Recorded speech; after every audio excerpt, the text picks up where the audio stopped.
Bonjour à tous, et aujourd'hui nous allons parler de l'un des plus grands joueurs de foot de l'histoire. Il a conquis le monde et son pays très jeune, mais nous n'allons pas parler de Kylian Mbappé, mais du Brésilien Pelé, bien qu'il y ait des points communs.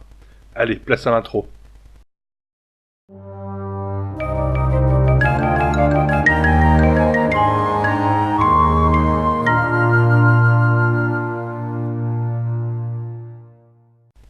Edson Arantes do Nascimento, dit Pelé, est né le 23 octobre 1940 à Três Corações au Brésil.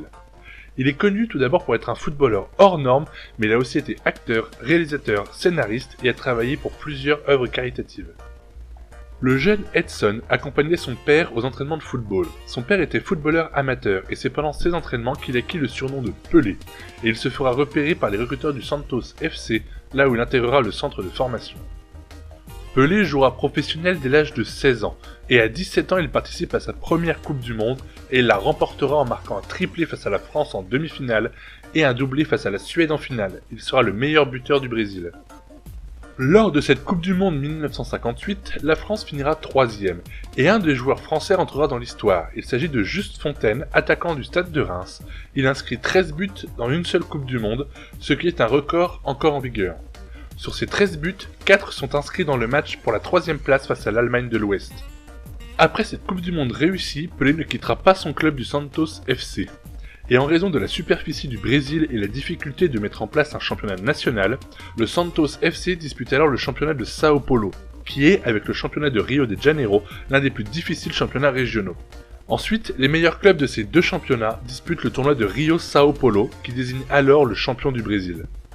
Ainsi, Pelé sera champion du Brésil en 1961, 62, 63, 64, 65 et 68. Mais son palmarès avec Santos ne s'arrête pas là. Il est vainqueur de la Coupe intercontinentale en 1962 et 1963, vainqueur de la Recopa Sudamericana en 68, vainqueur de la Supercoupe des champions intercontinentaux en 68, vainqueur de la Copa Libertadores en 61 et 62, champion de l'état de Sao Paulo en 56, 58, 60, 61, 62, 64, 65, 67, 68, 69 et 73. Malgré ce palmarès énorme avec le Santos FC, Pelé aura aussi une carrière avec l'équipe nationale du Brésil. En 1962, Pelé participe à sa deuxième Coupe du Monde. Il la remportera officiellement, même s'il ne jouera que 2 matchs. En effet, il se blessera musculairement à la 25e minute du deuxième match, et il ne sera pas remplacé, car à ce moment-là dans la compétition, les remplacements en cours de match sont interdits. Il sera ainsi forfait jusqu'à la fin de la compétition. En 1966, lors de sa 3e Coupe du Monde, Pelé vivra une déception. Alors âgé de 25 ans, il participe à cette Coupe du Monde en Angleterre, et cette expérience fut brève, car le Brésil ne passera pas les poules. Ce sera très difficile pour Pelé et son pays, qui est très proche du football, ce qui est encore le cas, regardez la Coupe du Monde 2014. Cependant, durant cette année 1966, Pelé peut trouver du réconfort en dehors des terrains. Il se marie en effet le 21 février avec Rosemary dos Reis Cholbi et il aura 2 filles. Kelly Cristina, née le 13 janvier 67, et Jennifer, née en 1978, et il aura aussi un fils, Edino, né le 27 août 1970. C'est cette même année, en 1970, le Brésil de Pelé retente sa chance en Coupe du Monde. Et le Brésil sera sacré champion à cette édition, qui sera la dernière de Pelé, et sa carrière en Coupe du Monde est incroyable. Il est le seul joueur à en avoir remporté 3. Après 1970, Pelé prend sa retraite internationale en 71 et une première retraite à Santos FC en 74. Cependant, en 1975, Pelé sort de sa retraite pour signer au Cosmos de New York aux États-Unis. Il y gagnera le championnat en 1977. Il prendra sa retraite après ce titre lors d'un match amical entre le New York Cosmos et le Santos FC, son club de cœur. Il jouera la première mi-temps de ce match avec le club américain, et en deuxième période, il jouera avec le maillot du Santos FC et il quittera ce match en larmes, porté par l'intégralité de ses coéquipiers. Ce match a eu lieu le 1er octobre 1977. Pelé marquera le football de son empreinte. En effet, le rôle qu'il pouvait avoir dans l'équipe est devenu de plus en plus commun. Ce rôle qu'on appelle aujourd'hui le numéro 10, ce poste de milieu offensif qui, après la carrière de Pelé, a vu de très grands joueurs jouer à ce poste. Des joueurs comme Johan Cruyff, Michel Platini, Zico, Bobby Charlton, Maradona, Raymond Kopa et plein d'autres. D'ailleurs, surnommer ce poste le numéro 10 rappelle le numéro 10 que Pelé et beaucoup d'autres joueurs ont porté à ce poste. Pelé quitte ainsi les terrains en ayant marqué plus de 1200 buts tout au long de sa carrière, ce qui est encore incroyable. Une fois sa carrière de footballeur définitivement terminée, il se lance dans l'humanitaire. Et le 1er octobre 1977, le jour de son dernier match, il sera nommé citoyen du monde par les Nations Unies. Il décide alors de s'engager dans des actions liées au football ou à l'humanitaire. Il travaille tout d'abord à la commission du fair play de la FIFA, puis devient ambassadeur de la bonne volonté pour l'UNICEF, notamment dans l'éducation et la santé des enfants.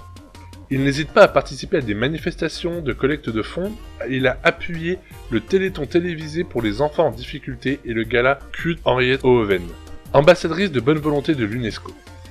Il utilise sa renommée pour promouvoir les activités de l'organisation. Pendant ces années, il divorcera en 1982.